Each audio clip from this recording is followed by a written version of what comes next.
Root Causes, the PKI and Security podcast where a pair of industry veterans talk about all matters digital certificates and PKI. I'm Tim Callan, Chief Compliance Officer at Sectigo, and I'm here with Jason Soroko, of course, CTO of PKI at Sectigo. How are you doing today, Jason? Doing great, Tim. Thanks for having me. Okay, so Tim picked this topic and you don't even know what it is. So this will be fun. So there is a nuance, it's a nuance, but arguably it matters, that lots and lots and lots of people I have learned over the years get wrong with regards to the CA Browser Forum and the guidelines it provides to CAs, that CAs must follow. And this is a nuance that has to do with the baseline requirements, the BRs, and the EV guidelines, the EVGs. And here's what it is. Well, so let's start with the basic, and then somewhere along the line I ask you a question, you may know the answer. So the baseline requirements are exactly what they say. They're baseline requirements. Every public certificate that's covered, that's in scope, which today is TLS, but there's other certificate types coming, must follow these requirements. It's baseline. If it's a public certificate, it must follow these guidelines. Then there's a separate document called the EV guidelines, the EVGs, which is for an extended validation style of certificate for the certificate types that support that.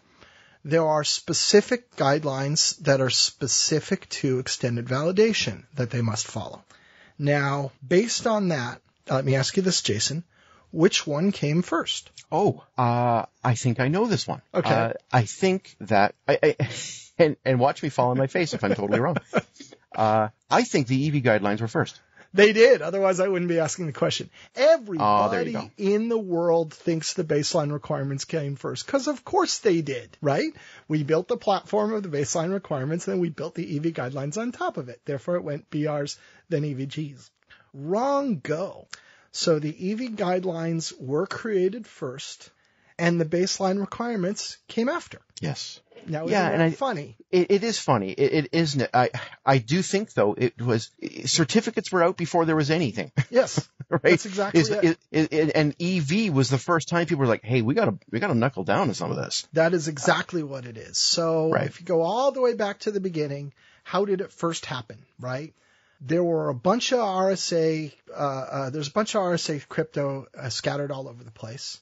And some smart folks decided, hey, you know what, this World Wide Web thing is going on. This is like 1995. And they said, we can jump in on this and we can make a company. And we can issue these certificates, which will allow the secure stuff to happen. And this will be really great. And we'll build it on RSA because it's already out there. And that company, the first company to do that, was called VeriSign. And so once upon a time, there was exactly one place you could get a certificate. It was VeriSign. And there were two browsers that you might use, and they were Netscape and Internet Explorer. And that was it, right? Yep. And so Microsoft and Netscape and VeriSign all agreed on a certain procedure, and everybody thought that sounded good, and they moved forward.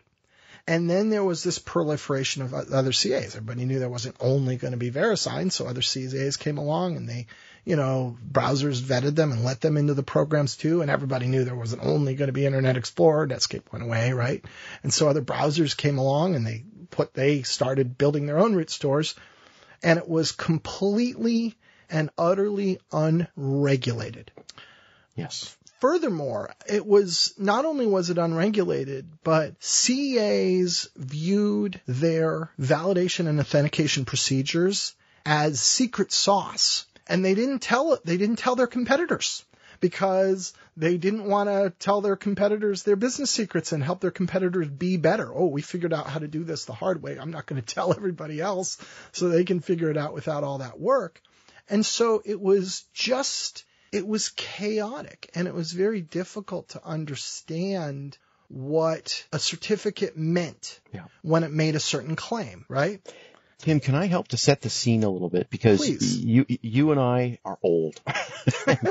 and I want to set the scene for a lot of you who did not live in this world as intensively as we did. Mm-hmm. This is a world where you are using your browser, of which there's, even fewer than there are today. And there's not a lot today, but there was even fewer. And the number of websites you could go to was few. And not only that, but the majority of websites you would go to had no HTTPS. Right. They did not even have this world that we live in now, where HTTPS is rather ubiquitous. That's recent, folks. Yeah. You're talking about a world where, yes, these things that you're talking about, these certificates were you were in a bit of a club if you had your web server working with a certificate and HTTPS and SSL. Those were things that were really quite rare. And I'm going to again set the stage for you about how different the world was. This is the world before registrars, Tim.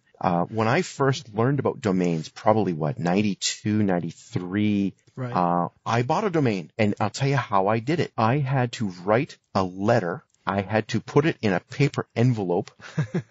With a check? I then licked a stamp and put it in a mailbox, and then there was a check drawn from a Canadian bank account, which confused the heck out of the folks at Rutgers University who received my letter and my check.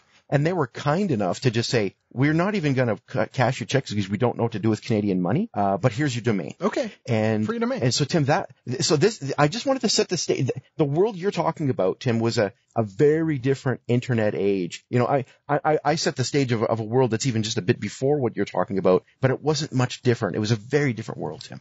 Yeah. Agreed. Exactly.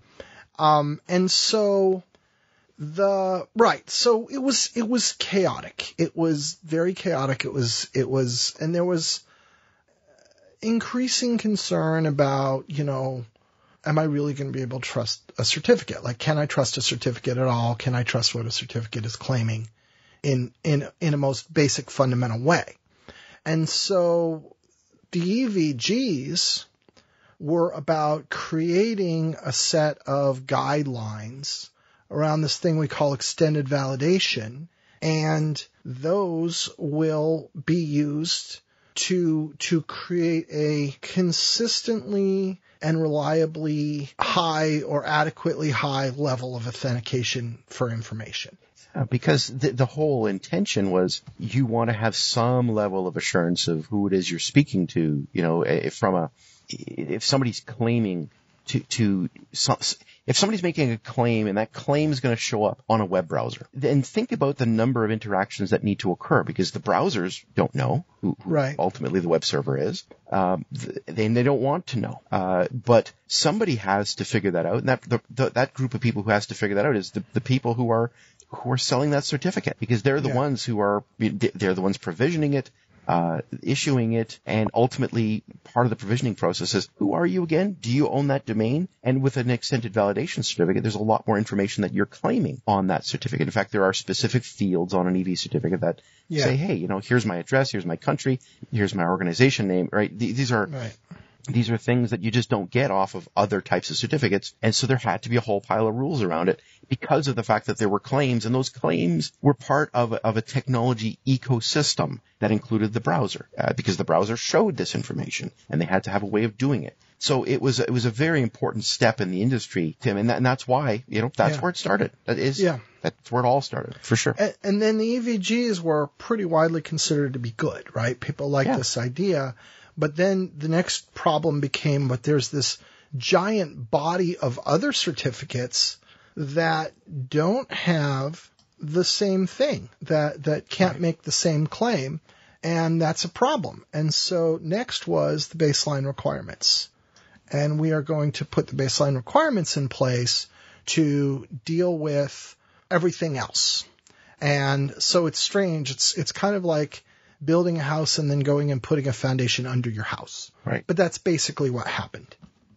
And still to this day, just to throw a little bit of technical, remnant into all of this, there's no one linter. Right. And so therefore that legacy of every CA having secret sauce, and I love the way you put it, because that's the way it was.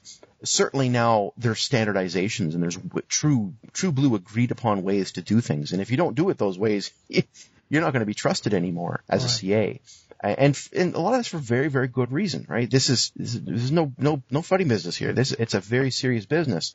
I think that it's fun, though, to look at the industry and the legacy of it and to realize, double checking for issues in a cert, and, doing something like linting. There still is there's no universal linter. And that comes from that legacy, Tim, which is, to me, it's an interesting factoid, right?